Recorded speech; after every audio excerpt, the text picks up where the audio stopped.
How do you clean firearms? Hi everyone, as always, I'm Vlad Sparastoria. I shoot and I know things about shooting.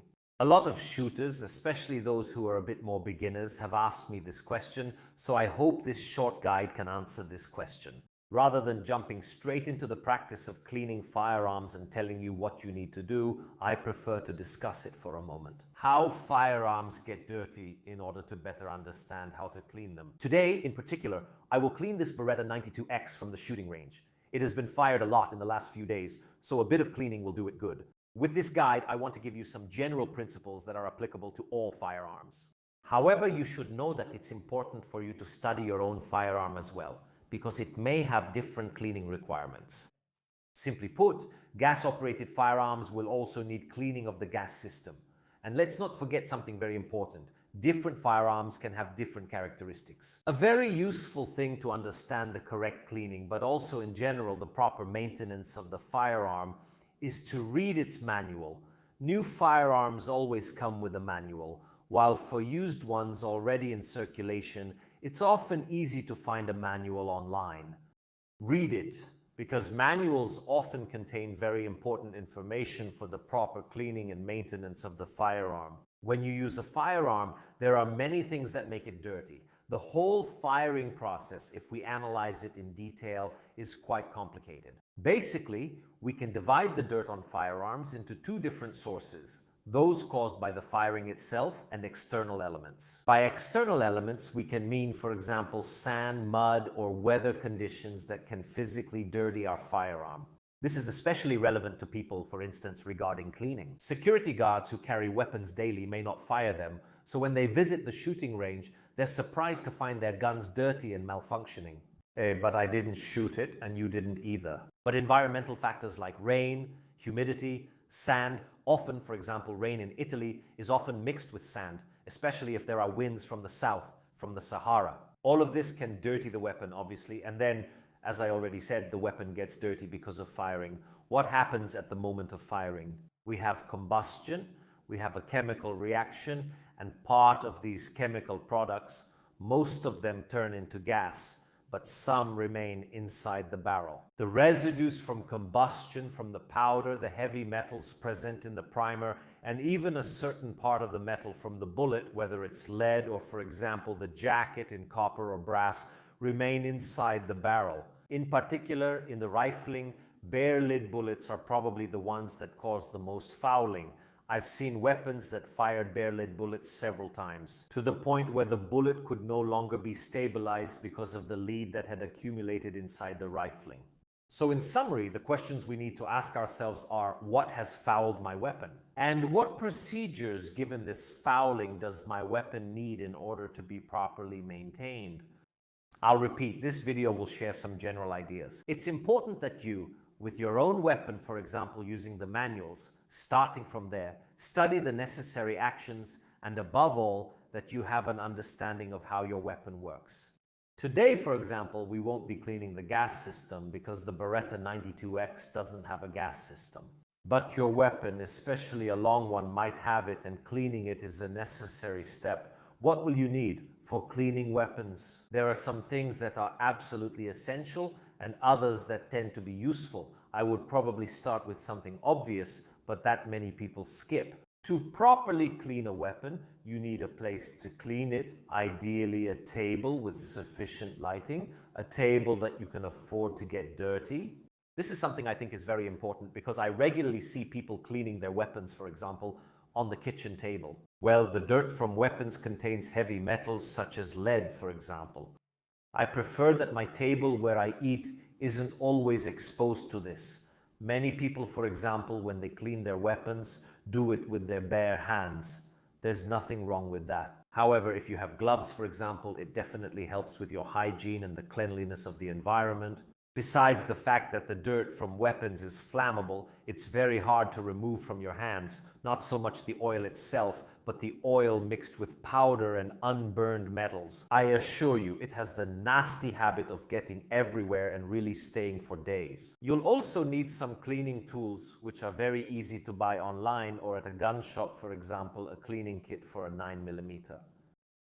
You'll notice that there are different types of brushes for cleaning the barrel. I want to point out that these brushes can also be used to clean the other parts of the firearm, even if they're not the most convenient. So useful but not essential, for example, are brushes like a hard toothbrush or a nylon brush like the one I bought at the local hobby store, or a brass brush, for example. Don't use steel brushes because they could damage the firearm. These tools will allow us to wash away the dirt from the firearm. I've seen a serious mistake that many people make, which is spraying the firearm with cleaning oil and expecting the oil to magically remove the dirt. The most important oil is elbow grease. We also need something to properly clean the firearm afterward. A cloth, for example, a specific one, an old tablecloth works just fine, but paper towels are also more than enough. Something that's not strictly necessary, but that I've often found very useful for cleaning is a compressor. Or simply, if you don't have a compressor, some compressed air. They don't cost much at any hardware store, and in some cases, they're really, really useful. Sometimes compressed air, the compressor, can work wonders in getting dirt out of the harder to reach parts of the weapon. However, it must be said that these gun oils, especially those for lubrication, have a viscosity that's definitely different from classic Svitol. So, while Svitol and WD-40 clean very well and are great for lubricating door hinges or loosening a stuck screw, I believe that oils specifically made for lubricating firearms, where there are small parts moving quite quickly, are better. And above all, if you do as some people on the web suggest, definitely don't use things like olive oil. Please, I have to say this because there are people out there saying these things. Don't do it. So let's prepare the work surface, maybe put a little paper on the table, even though this isn't my kitchen table. Anyway, it's better to keep things a little cleaner, don't you think? First of all, before starting the cleaning process, we need to do something extremely important. Make sure the weapon is unloaded. Because there are too many stories of people who shot their neighbor or their grandson while cleaning a weapon they thought was unloaded.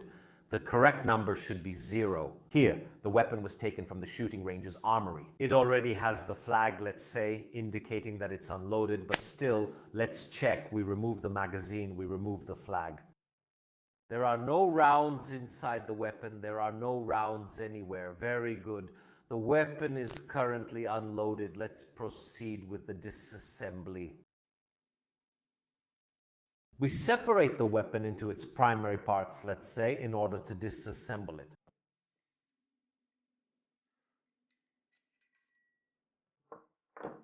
For the vast majority of cleaning operations, ordinary disassembly will be enough. Clearly, if we need to clean parts that are a bit more internal to the weapon, for example, if we've fired a lot, then that's different. Or if dirt has gotten into the trigger mechanism, it becomes a bit more complicated. Clearly, if you don't have the skills to disassemble a trigger mechanism, for example, don't do it. When the trigger mechanism gets so dirty that you can't shoot, but you don't know how to clean it, take it to l'armiera, otherwise you'll make things worse. Let's take our cleaning oil, in this case our orange Brunox, and spray it inside the barrel and on the parts we're going to clean. Now I'm spraying it quite generously, but this excess oil that I'm spraying will need to be removed later. It can't stay like this. The firearm, and this is very important, something that many people don't do. Let's wait. 15 minutes, this step is essential. Many people spray gun oil on the firearm and immediately start cleaning. You see, we mentioned earlier the well-known metals, especially inside the barrel. This oil needs to, let's say, penetrate under the molecules of these metals that have stuck to the barrel so that it can remove them. This process is quite delicate because these oils are not particularly aggressive.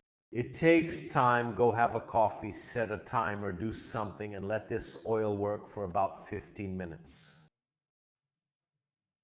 This is one of the steps most often skipped by everyone. In fact, now I'll take off my gloves, change them, and rest for a moment.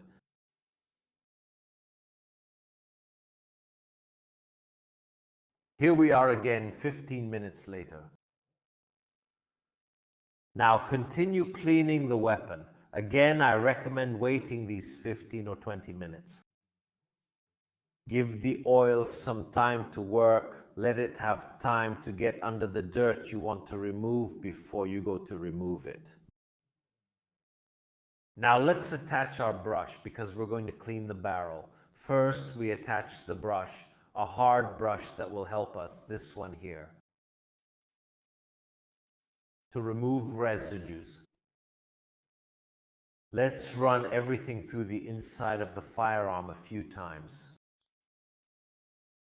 I do it at various angles without rotating inside, but simply each time I put it at a different angle. Okay, let's change the brush. Let's use the softer one now that we've loosened up the bigger dirt.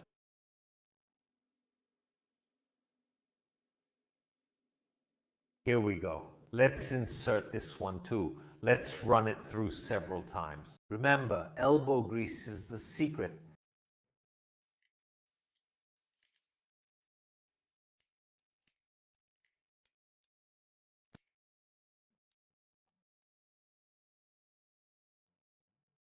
It's still oiled inside, and remember one very important thing. We need to remove all of this oil completely. For this, for example, you can use a brush with a piece of paper or start with the soft part of your cleaning kit.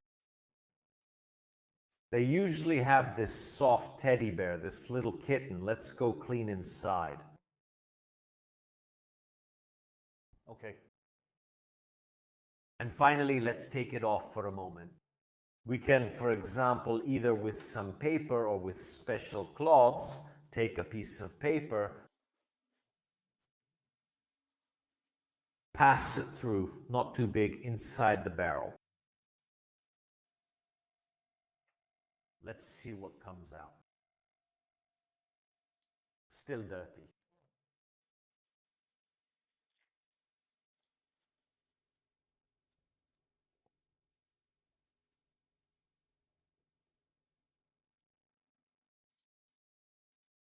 Here we are. In a way, it was cleaner and kind of mine. Maybe also some leftover dirt from this paper wrapping process, but generally the rod is clean and dry. I don't have to come out white. These are simply the dirt marks left by wrapping the paper with my own hands. That's fine. Let's see what you can see. The pipe doesn't have any residue. Now, actually, this is the hardest part because we have to clean everything else. For the rest, I prefer not to use paper for the simple reason that when you use paper on knurled parts, it tends to break apart. The paper tends to get a bit damaged, so let's go ahead and clean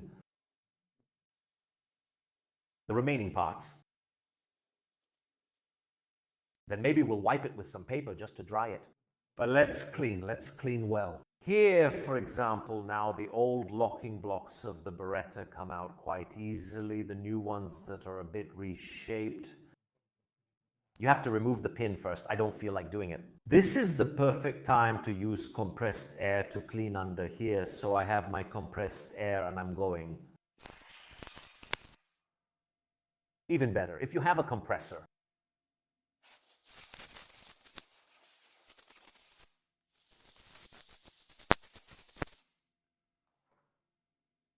These compressions are even better. You see how much oil came out from that spray.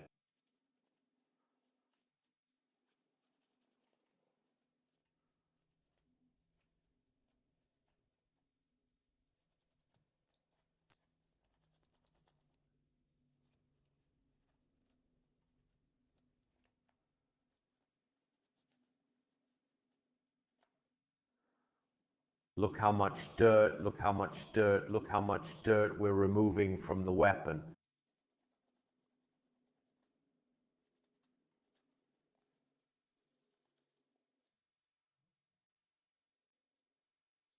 Let's set it aside and continue the remaining operations on all the parts. The cleaning rod, the rod of Madonna Santa and clean. Here it is, here it is, here it is, here it is, here it is, here. This guides a bit fewer cuts. We'll do it also because you need to see the whole process, maybe a little SMR. Also the spring, be careful not to do something. I hear terrible things said by various people for no reason in the world. And so, especially with the weapon, it doesn't work very well for me. Don't go pulling the springs. Don't do things like, my recoil spring is too weak, I'll stretch it. Or, my magazine spring is too weak, I'll stretch it. No, for no reason in the world. Don't stretch the springs, because if you deform the springs, they lose their elastic properties. It's better to have a spring that's too short or weak than a spring that's been stretched and deformed by you. If you have a problem with a spring that's too weak, just replace the spring.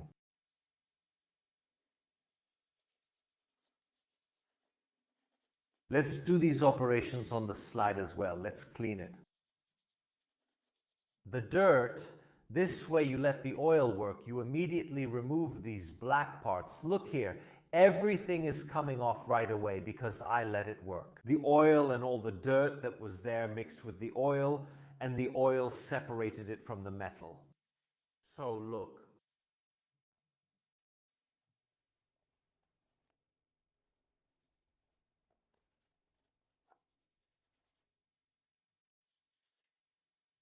It's hard to reach here with your hand. So, for example, I try with the brush, and if the brush doesn't work, we could try a little bit with compressed air.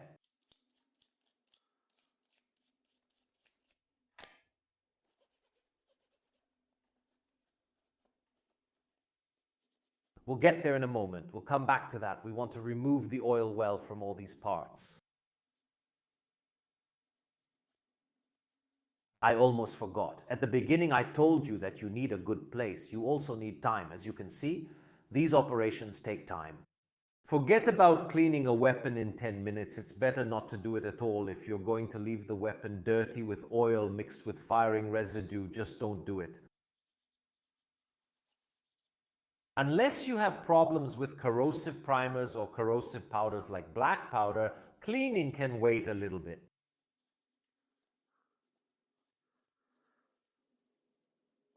Okay, I can't reach in there. Let's try with compressed air.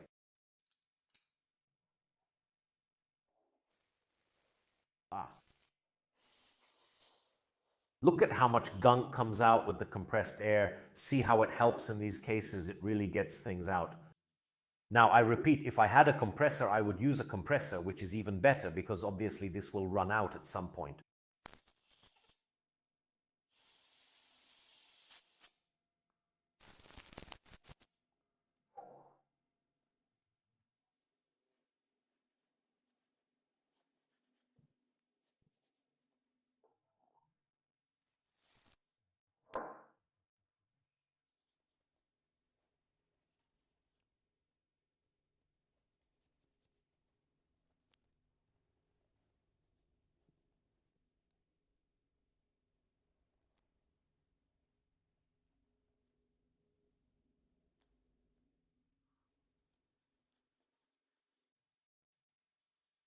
You see, that's the problem. Here it is. Sometimes you need to change the gloves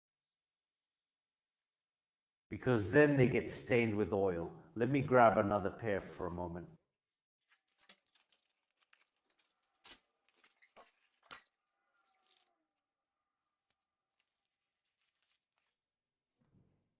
Let's go.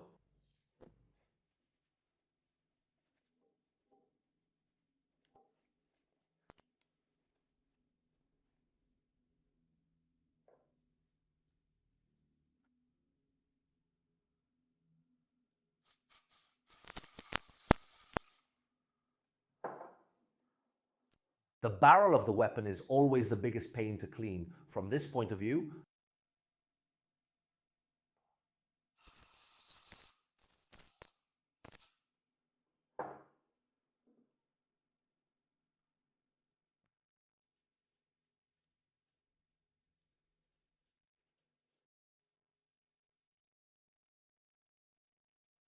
dirt has accumulated here around the trigger mechanism.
Look, it lets out the compressed air. It touches under the trigger. Look.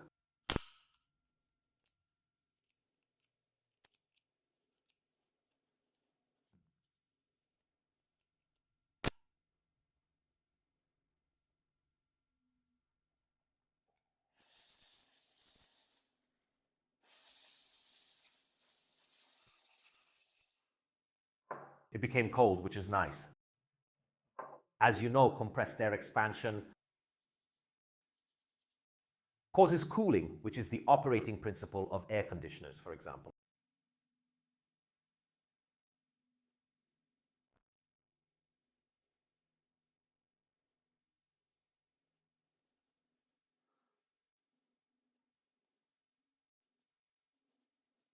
I would say it's coming out definitely cleaner than before. In the end, that's the purpose of cleaning, right?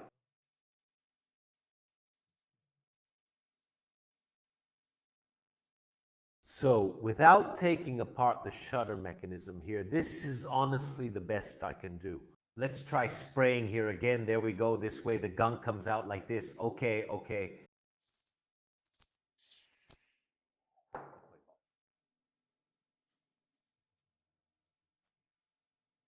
Look at the mess we've made on the table. That's why a proper cleaning shouldn't be done like this. In the kitchen, for example, I just have a piece of paper, so I use the paper to wipe, to remove the last traces of the oil we used for cleaning.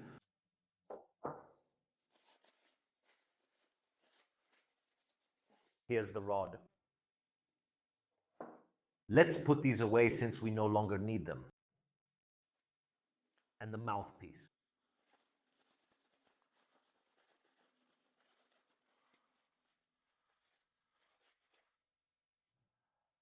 Now the second part, very important as well, we need to lubricate the weapon. Now many people get this part wrong. To properly lubricate the weapon, you need drops. Weapons generally prefer to be dry, except for certain points where you should apply oil with drops. The nice thing about this green Brunux is that there's also a spray version made for preservation. But look, here I can put drops. Where should I put them? First of all, very often there are manuals that show where to put it, but we need to apply it. A drop on the parts that experience movement. We have parts that experience movement here. Behind the trigger mechanism, put a drop in there at that point. Then we put drops here on the slide, a drop here, a drop here. Notice that I wipe a little with the cloth. I leave the oil because, as you can see, it hasn't gone away. I leave it, but it has to be just a little, really just a little. This, by the way, is a protective oil, so if a little bit stays, it helps with preservation and oxidation. You can see how it reflects there's still some oil left. Okay.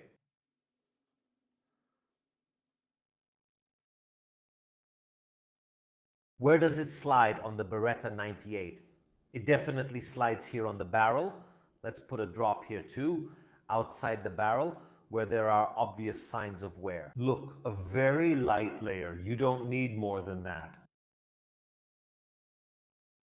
It also slides up and down here on the locking lug.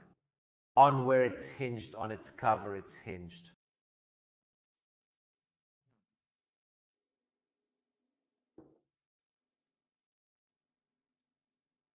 Here, just a little, very moderately. Many manuals also recommend, for example, the B layer, precursor, a drop to make it run smoothly. We don't want it to get stuck. The precursor should generally be left free. Instead, okay, another drop here where the locking blocks go, a drop that, as you can see, we clean up as soon as there's a very light layer of oil where I want it.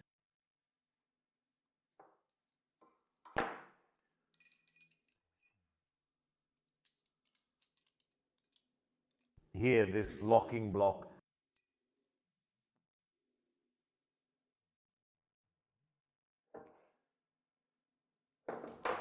Let's put the spring on the guide rod.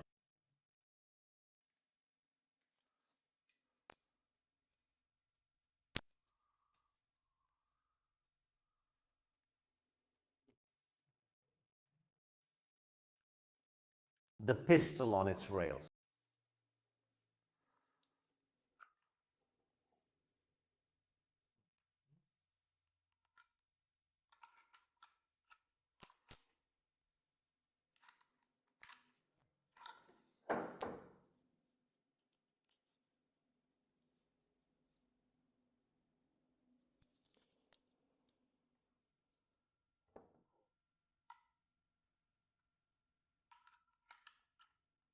Here we are. Okay, we're not done yet. Let's take another cloth, a little cleaner. I'll take off these gloves for a moment since they're starting to get dirty anyway. We're almost done. Clean cloth. Here the Brunovus green, just a little. Let's leave a very light protective layer because it protects against corrosion from the elements. These things here on the outside of the weapon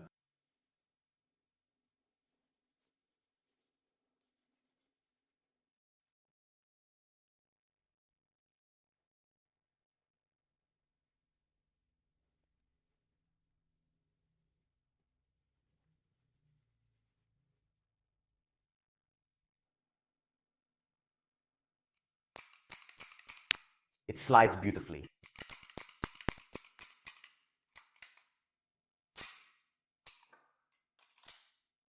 Ta-da! We can finally proceed with proper storage wherever the weapon may be. I'll put it back here in the safe, there you go. But strictly speaking, we're not done yet. Of course, remember to clean your workspace, wash your hands and your forearms thoroughly. There are also products like this GSR, these special wipes, to remove gunshot residue. We're still talking about heavy metals, so using one of these special wipes to remove the residue is always a good idea. I hope this guide has been helpful to you. Remember, it's important that you study your weapon, study the manuals, and maybe even study what other people are doing. This was an example of how to clean a weapon with some general guidelines. Once again, we thank Brunox who gave me these products for this test, the police products. I repeat, personally I like them, I've always used them, and I don't earn anything by advertising them. But if I have to recommend one to you, go for the winning combination of the two products, one for cleaning and one for lubricating. If you have any questions, of course, write them in the comments. As always, we'll see you next time.